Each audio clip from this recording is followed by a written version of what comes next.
Haleluya, saudaraku. Kita akan mendengarkan firman Tuhan bahwasanya setiap anak Tuhan adalah pemenang jiwa. Pemenang jiwa. Tiap-tiap anak Tuhan dipakai Tuhan. Tiap-tiap anak Tuhan, yaitu saudara dan saya, adalah pemberita-pemberita Injil Tuhan. Saya akan membacakan kepada saudara Markus pasal 1 ayat 16. Beberapa ayat. Markus pasal 1 ayat 16. Ketika Yesus sedang berjalan menyusur danau Galilea, ia melihat Simon dan Andreas, saudara Simon. Mereka sedang menebarkan jala di danau sebab mereka penjala ikan. Yesus berkata kepada mereka, "Mari ikutlah aku dan kamu akan kujadikan penjala manusia." Mari ikutlah aku dan kamu akan kujadikan penjala manusia. Inilah panggilan Tuhan yang pertama kepada murid-muridnya. Tuhan Yesus tidak berkata, "Marilah, maka kamu akan bertobat." Bukan sampai di situ saja. "Marilah, jadilah orang percaya, maka kamu akan selamat." Tidak sampai di situ saja. Panggilan Tuhan Yesus berkata, "Marilah, maka kamu akan kujadikan penjala manusia." Tujuannya apa? Yaitu menjadi penjala manusia. Tuhan menghendaki kita menjadi penjala manusia. Menjala manusia buat kerajaan sorga. Sebab di luar kerajaan sorga manusia ini binasa. Oleh sebab itu Tuhan mau memakai kita semua menjala jiwa-jiwa masuk dalam kerajaan sorga. Jangan katakan saya tidak sanggup, saya tidak bisa berbicara, saya lemah. Firman Tuhan berkata di sini, "Aku yang menjadikan kamu penjala manusia." Marilah, akan kujadikan kamu penjala manusia. Tuhan Yesus berkata. Dan pada akhir daripada pelayanan Tuhan Yesus, sekali lagi Tuhan Yesus berkata dalam Markus 16 ayat 15, lalu ia berkata kepada mereka, "Pergilah ke seluruh dunia, beritakanlah Injil kepada segala makhluk. Siapa yang percaya dan dibaptis akan diselamatkan, tetapi siapa yang tidak percaya akan dihukum. Tanda-tanda ini akan menyertai orang-orang yang percaya. Mereka akan mengusir setan-setan demi namaku. Mereka akan berbicara dalam bahasa-bahasa yang baru bagi mereka. Mereka akan memegang ular, dan sekalipun mereka minum racun maut, mereka tidak akan mendapat celaka. Mereka akan meletakkan tangannya atas orang sakit, dan orang itu akan sembuh." Saudara, akhirnya dari pelayanan Tuhan Yesus berkata, "Pergilah ke seluruh dunia, beritakanlah Injil kepada segala makhluk." Semua anak-anak Tuhan diajak Tuhan, diperintahkan Tuhan untuk memberitakan Injil kepada segala makhluk, memberitakan Injil kepada setiap jiwa-jiwa. Siapa yang percaya dan dibaptiskan, dia akan selamatkan. Setelah percaya, memang kita perlu dibaptiskan. Tapi siapa yang tidak percaya akan dihukum. Tentunya mereka lebih dahulu mendengarkan Injil Tuhan, baru mereka mengambil keputusan untuk percaya ataupun tidak percaya. Tetapi mereka harus mendengarkan Injil terlebih dahulu. Bagaimanakah mereka dapat mendengarkan Injil kalau setiap anak-anak Tuhan menjadi pemberita-pemberita Injil? Setiap anak-anak Tuhan yang sudah selamat memberitakan Injil Tuhan. Dan Tuhan berkata, tanda-tanda ini akan menyertai orang-orang yang percaya, yaitu saudara dan saya. Tanda-tanda ini bukan untuk rasul-rasul, tanda-tanda ini bukan untuk pendeta-pendeta saja, tapi bagi setiap anak-anak Tuhan. Di sini dikatakan, mereka akan mengusir setan-setan demi namaku. Mengusir setan dalam nama Yesus. Karena setan adalah musuh manusia. Setan menghalangi manusia ini masuk ke surga. Setan menghalangi pemberitaan Injil. Setan memberikan penyakit. Setan mengikat manusia ini dalam dosa. Setan mengikat manusia dalam kenajisan. Kita harus dapat mengusir mereka, mengusir setan dalam nama Yesus. Amin, saudara. Dan mereka akan meletakkan tangan atas orang sakit, lalu orang itu akan sembuh. Jangan katakan saya tidak bisa. Firman Tuhan berkata saudara bisa, amin. Mengapa tidak bisa? Karena saudara tidak mempraktekannya. Mari kabarkan Injil. Kemudian saudara temui orang yang sakit, yang keberatan, yang dirasuk setan. Usirkan setannya dalam nama Yesus. Kemudian letakkan tangan atas orang sakit itu, maka orang itu akan sembuh. Firman Tuhan berkata demikian. Bukan saudara yang menyembuhkan, Tuhan yang menyembuhkan, amin. Tuhan yang menyembuhkan. Tapi saudara harus bergerak. Masih ada kesempatan, saudaraku, marilah bergerak. Di luar sana banyak jiwa-jiwa yang dikuasai oleh setan, yang dirusak oleh setan, yang dibutakan oleh setan. Apakah yang bisa menolong mereka? Dukun-dukun tidak akan bisa menolong mereka. Ilmu pengetahuan manusia tidak bisa menolong mereka. Kalau mereka sudah dikuasai setan, setan tidak takut kepada ilmu pengetahuan manusia ini. Tidak. Dia hanya takut pada nama Yesus. Dia takut kepada firman Tuhan yang hidup dan berkuasa.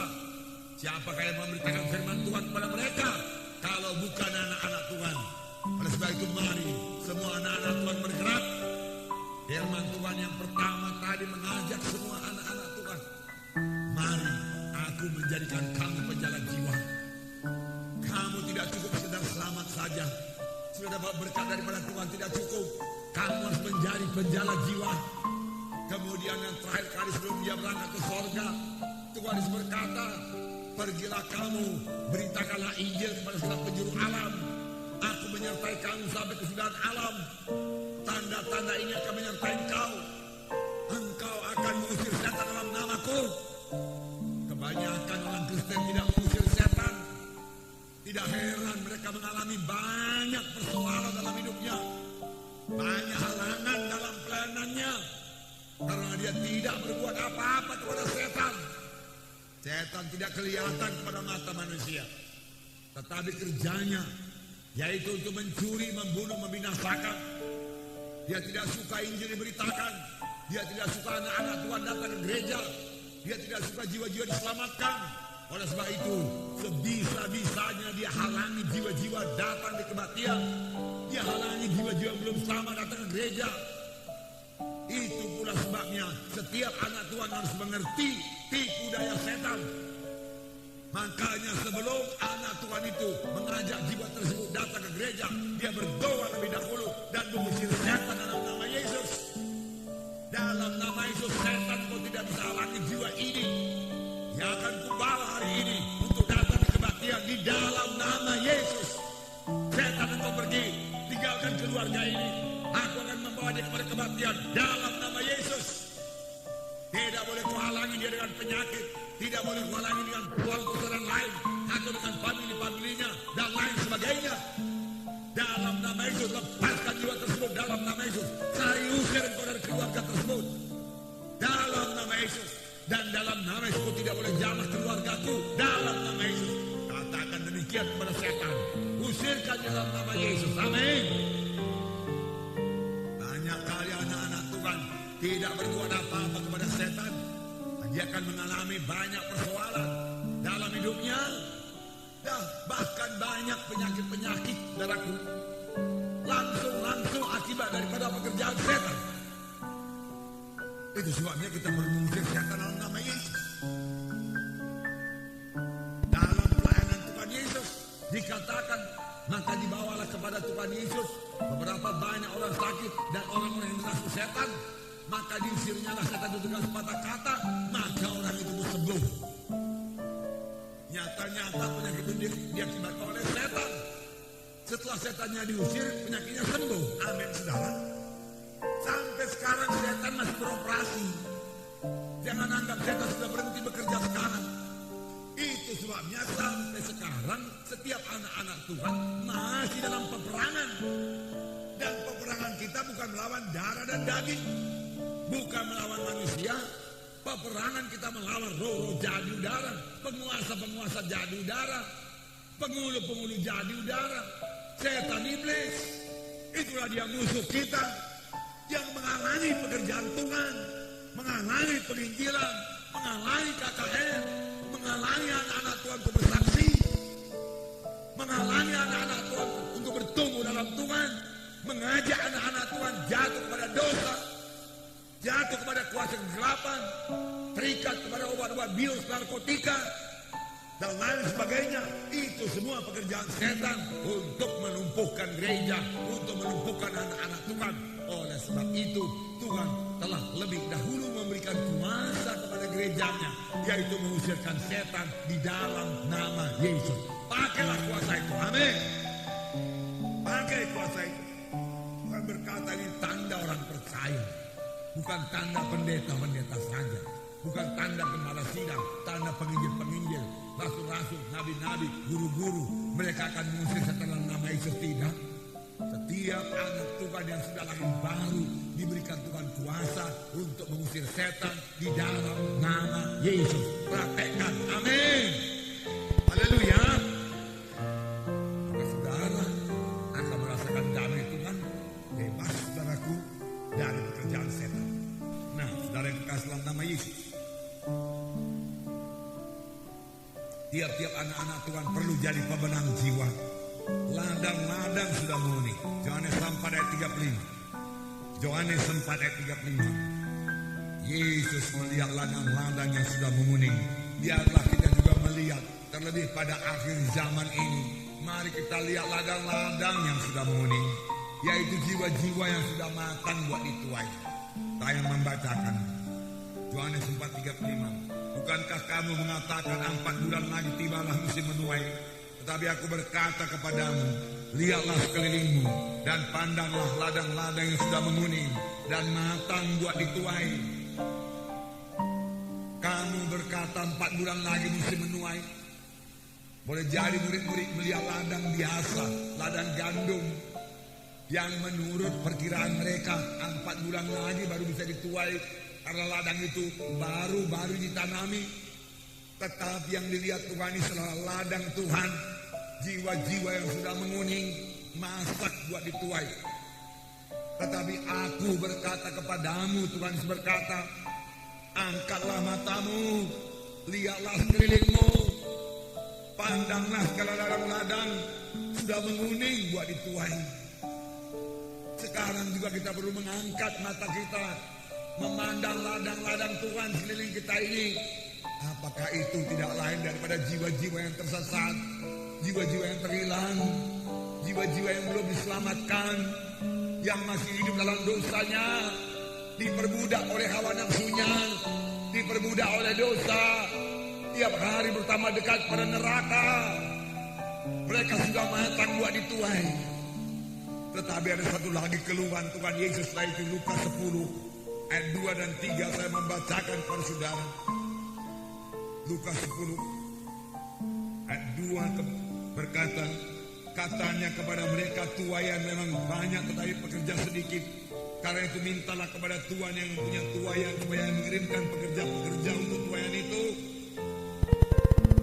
Persoalannya di sini, walau ladang-ladang sangat luas, ladang-ladang sudah menguning, siap sedia buat dituai, tetapi pekerja-pekerja sedikit, pekerja-pekerja sedikit.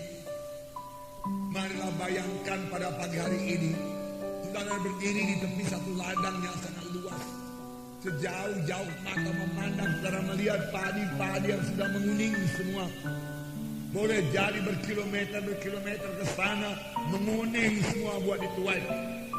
Tetapi saudara hanya melihat 20, 30, 40 pekerja saja. Pada ladangnya begitu lebar, begitu luas. Dan di kejauhan sana saudara melihat awan gelap datang, yang berarti badai akan turun, menghancurkan semua ladang-ladang yang sudah menguning itu. Dan pekerja-pekerja begitu sedikit, hanya 20-30 orang.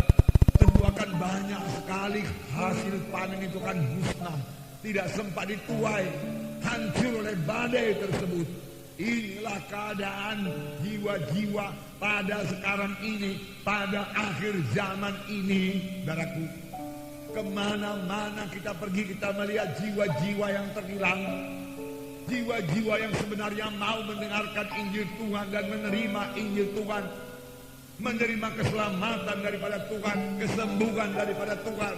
tetapi sangat kurang yang menginjil, sangat kurang pemberita-pemberita Injil, sangat sedikit yang menuai, sangat sedikit yang mau membawanya ke gereja, membawanya ke KKS, membawanya kepada baptisan air. Saudara, mereka itu kan terhilang.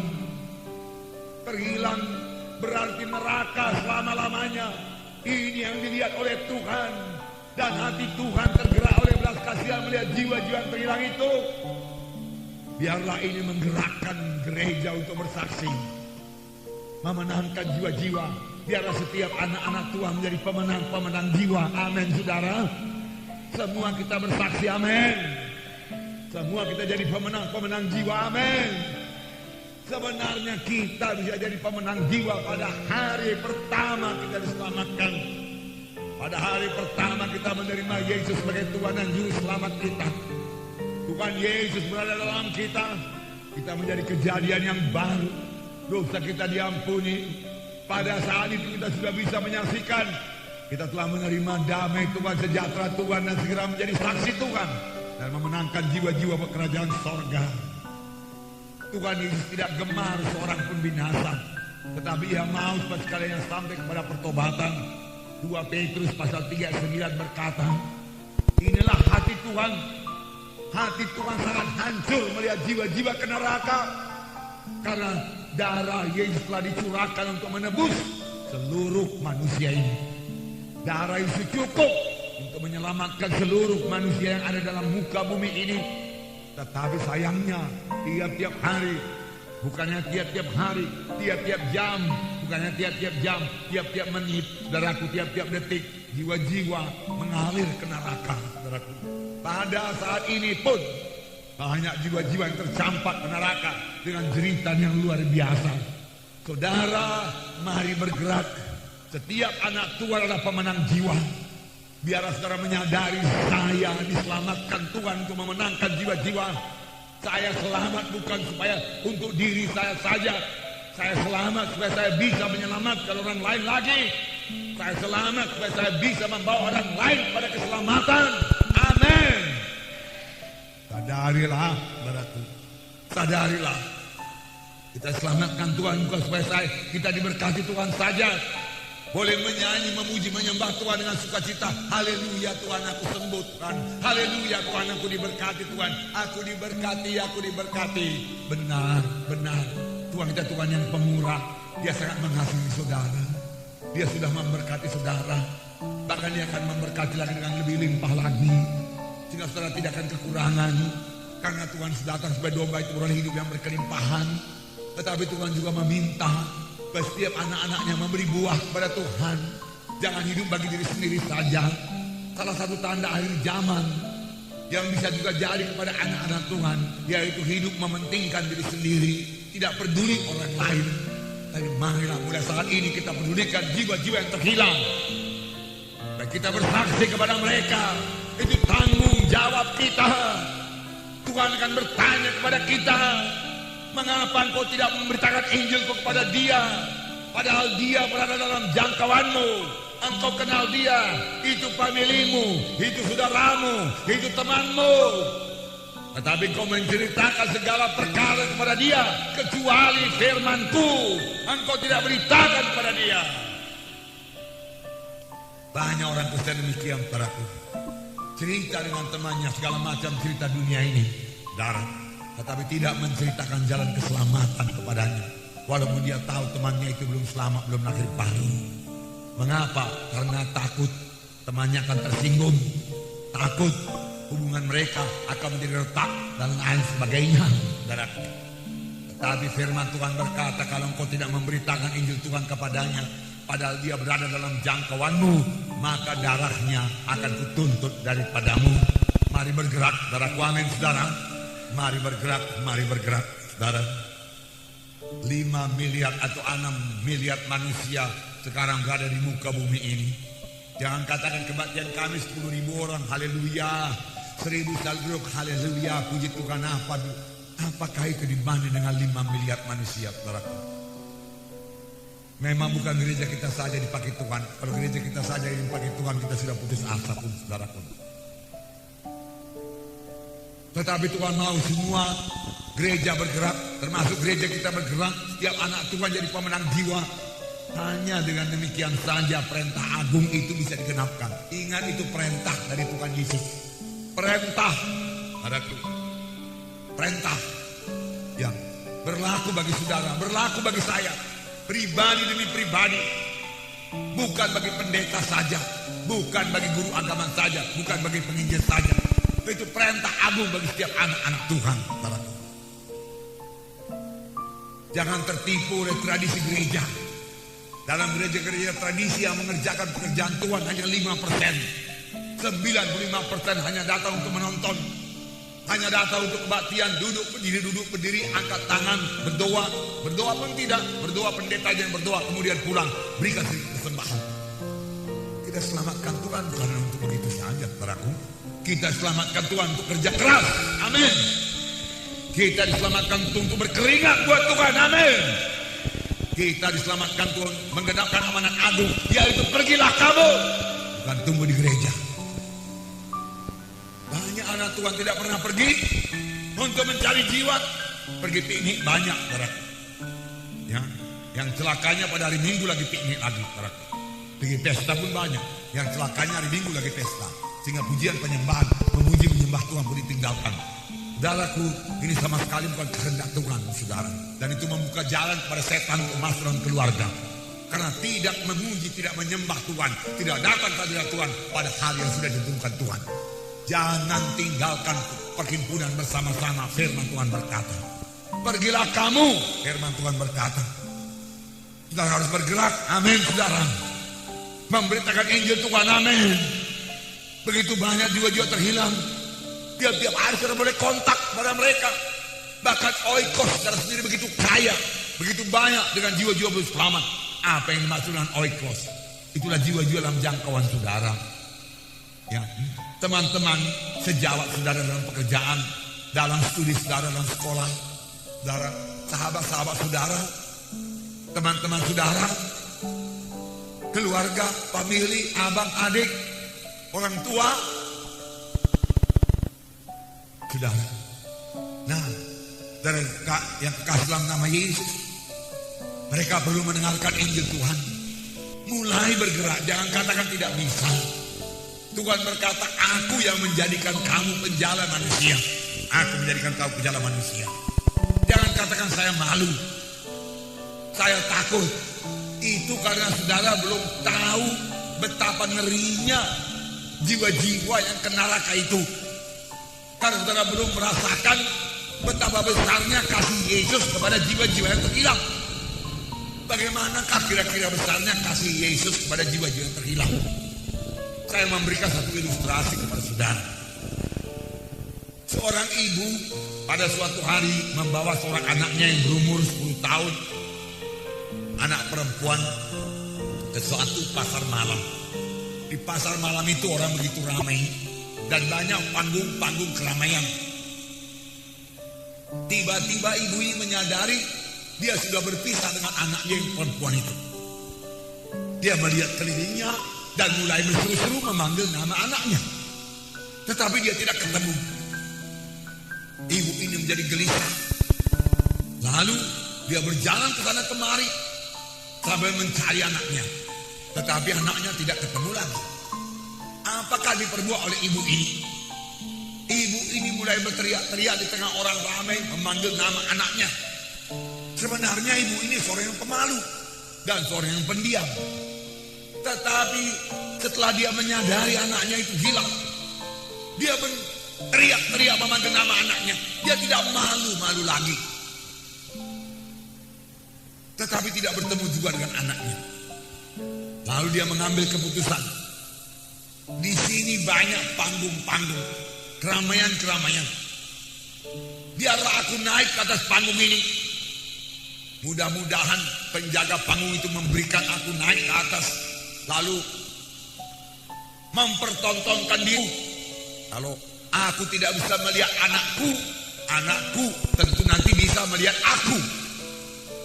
Dia seorang yang pemalu. Dia tidak pernah berbuat demikian sebelumnya. Tetapi menyadari kehilangan anaknya itu, Dia tidak tahu malu lagi. Dia permisi kepada penjaga panggung, izinkan aku naik ke atas sebentar, anakku hilang begini begitu. Supaya dia melihat aku, supaya aku ketemu dengan anakku. Oh, penjaga panggung berkata, okelah, asal jangan kamu mengganggu acara kami. Jalanlah kamu keliling panggung itu. Dia jalan keliling panggung, melihat ke bawah. Tidak ketemu dengan anaknya, anaknya juga tidak melihat dia. Dia pergi ke panggung yang lain, berbuat hal yang demikian juga. Dia tidak malu lagi, karena dia sangat sayang kepada anaknya. Daripada anakku itu hilang, biarlah aku tahankan segala perkara ini. Akhirnya pada satu panggung dia naik ke atas. Dia mendengar teriakan seorang anak kecil, anak perempuannya itu. Dia berkata, "Mama, mama." Dia katakan, "Ibu, ibu." Dia katakan, wah, ibunya sukacita. Segera ibunya turun dan memeluk anaknya. "Anakku, kupikiran kau sudah pulang tadi. Syukur kita bertemu lagi. Ayo kita pulang." Mereka pulang dengan sukacita. Sampai di rumah ibu ini menyadari, karena dia seorang orang Kristen, anak Tuhan. Untuk menyelamatkan anakku yang kusayangi ini, aku tidak malu naik turun panggung. Walaupun aku seorang yang pendiam, tetapi aku mau berbuat apa saja untuk keselamatan anakku ini. Apalagi untuk jiwa yang terhilang selama-lamanya ke neraka. Aku tidak akan malu lagi bersaksi. Aku tidak malu lagi membawa jiwa-jiwa ke gereja. Aku tidak malu lagi mengetuk pintu rumah-rumah jiwa-jiwa yang lain supaya mereka selamat. Mulai saat itu dia menjadi pemenang jiwa yang membawa jiwa-jiwa kepada keselamatan. Amin, saudara. Nah, begitulah sebenarnya perasaan Yesus melihat jiwa-jiwa yang tersesat, terhilang, berjalan pada neraka. Yesus mau berbuat apa saja, saudara, supaya mereka selamat, saudara. Saudara yang kasih dalam nama Yesus. Dan sekali lagi ini bagi semua anak-anak Tuhan. Bukan pendeta-pendeta saja. Pernah saya ceritakan di sini. Kalau dalam satu peperangan badani lah, peperangan dunia ini, hanya jenderal-jenderal saja yang maju perang. Maijen, kolonel, letnan kolonel, mayor, kapten, itu saja yang maju berperang. Tanpa prajurit tidak maju perang. Bagaimanakah peperangan bisa dimenangkan? Saudaraku, sudah bisa dipastikan peperangan itu akan kalah, tidak bisa menang menghadapi lawan. Prajurit harus ikut serta. Prajuritlah yang di depan, saudaraku. Dialah yang berperang. Demikian juga kita ini anak-anak Tuhan. Bukankah dalam Efesus pasal 4 dikatakan, Tuhan telah memberikan rasul-rasul, nabi-nabi, guru-guru, gembala, penginjil-penginjil dalam satu gereja lokal. Untuk apa? Untuk memperlengkapi tubuh Kristus. Tubuh Kristus yaitu saudara dan saya. Semua anak-anak Tuhan adalah anggota tubuh Kristus. Tugas kami, gembala-gembala, memperlengkapi saudara untuk pekerjaan pelayanan. Jadi siapakah sebenarnya yang melayani? Siapakah sebenarnya yang memenangkan jiwa-jiwa? Tidak lain daripada saudara dan saya. Sebuah anak-anak Tuhan menjadi pemenang jiwa, mengadakan pekerjaan pelayanan. Kami hanya melengkapi saudara saja. Semua anak-anak Tuhan menginjil. Amin, saudara. Kita melihat dalam sidang pertama, Kisah Rasul pasal 8. Apakah yang terjadi dalam sidang pertama? Kisah 8. Saya membacakan ayat 1b, Kisah 8 1b. Pada waktu itu mulailah penganiayaan yang hebat terhadap jemaat di Yerusalem. Mereka semua kecuali rasul-rasul tersebar seluruh daerah Judea dan Samaria. Orang-orang saleh menguburkan mayat Stefanus serta meratapinya dengan sangat. Tetapi Saulus berusaha membinasakan jemaat itu, dan ia memasuki rumah demi rumah dan menyeret laki-laki dan perempuan keluar dan menyerahkan mereka untuk dimasukkan dalam penjara. Mulailah penganiayaan yang hebat terhadap jemaat di Yerusalem. Jadi mulai daripada gereja pertama, gereja lahir, sudah ada penganiayaan. Bahkan aniaya pada gereja pertama yang masih kecil itu disertai dengan pembunuhan, dipenjarakan. Oleh sebab itu nggak usah heran kalau pada akhir zaman ini juga banyak aniaya menimpa gereja. Tidak usah heran gereja-gereja dibakar. Semua itu pekerjaan setan. Tidak usah heran kalau terjadi banyak halangan-halangan dalam penginjilan. Aniaya adalah bagian hidup daripada anak-anak Tuhan. Saya ulangi, saudaraku, untuk kedewasaan rohani saudara, aniaya adalah bagian hidup dari setiap anak Tuhan. Amin. Sebab Roma 8 ayat 17 berkata di sini, jika kita adalah anak, maka kita juga adalah ahli waris. Maksudnya orang-orang yang berhak menerima janji-janji Allah, yang akan menerimanya bersama-sama dengan Kristus, yaitu jika kita menderita bersama-sama dengan Dia, supaya kita juga dipermuliakan bersama-sama dengan Dia. Kita adalah ahli waris yang kelak menerima warisan bersama-sama dengan Kristus di dalam hidup yang kekal. Tetapi ada satu syaratnya, yaitu jikalau kita juga sama-sama menderita dengan Yesus, maka kita juga sama-sama dipermuliakan. Sudahkah kita menderita karena Injil Tuhan? Sudahkah kita menderita karena pemberitaan Injil? Saya ulangi sekali lagi, saudara, saya percaya Tuhan memberkati. Saya percaya Tuhan menyembuhkan. Saya percaya Tuhan mendengarkan dan menjawab doa. Saya percaya Tuhan memberikan hidup berkelimpahan bagi kita anak-anaknya. Puji Tuhan. Tapi dalam satu sisi lain, kehidupan Kristen yang sejati harus dianiaya, harus diejek, harus disingkirkan, harus dikucilkan, dibenci. Mengapa? Bukan karena kita berbuat dosa, tetapi karena kita tidak mau kompromi dengan acara-acara kegelapan. Kita memberitakan Injil tanpa kompromi. Kita mengatakan hanya Yesus jalan ke sorga, tidak ada jalan yang lain. Di luar Yesus jiwa-jiwa binasa. Dan orang-orang lain saudaraku akan marah kepada kita. Tetapi berita Injil tidak berubah. Lalu kita menerima aniaya. Aniaya, menderita aniaya. Bukan menderita karena penyakit, bukan menderita karena kemiskinan, bukan menderita karena kekurangan. Dari penderitaan karena penyakit, Tuhan sudah membebaskan kita. Dari penderitaan karena pekerjaan setan, Tuhan sudah membebaskan kita. Kemudian Tuhan mengutus kita untuk memberitakan Injil. Dan kalau kita menjalankannya dengan segenap hati, maka aniaya akan datang. Amin, saudara. Kalau guru dianiaya, Yesus dianiaya, murid juga menerima aniaya, saudara. Amin. Ini Kristen yang sejati. Amin, saudara. Masih berani mengikut Tuhan, berani menerima aniaya. Puji Tuhan, saudara. Saudara, di negeri kita ini, setelah aku mengikut Tuhan sangatlah amannya. Tidak ada aniaya sama sekali. Tetapi marilah kita memberitakan Injil. Firman Tuhan akan genap. Sepanjang kita memberitakan Injil yang benar, aniaya juga akan datang. Tetapi kita juga akan bersama-sama dengan Yesus dipermuliakan dalam hidup yang kekal. Amin. Puji Tuhan, saudara. Di dalam gereja pertama, mereka semua tersebar karena aniaya. Saya percaya gereja akhir zaman juga akan menerima aniaya. Oleh sebab itu siapkan diri saudara kuat dan teguh pada akhir zaman.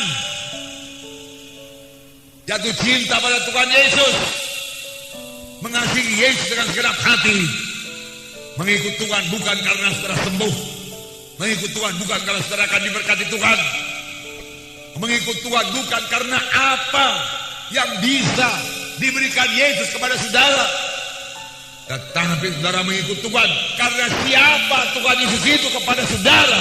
Amin. Ya Tuhan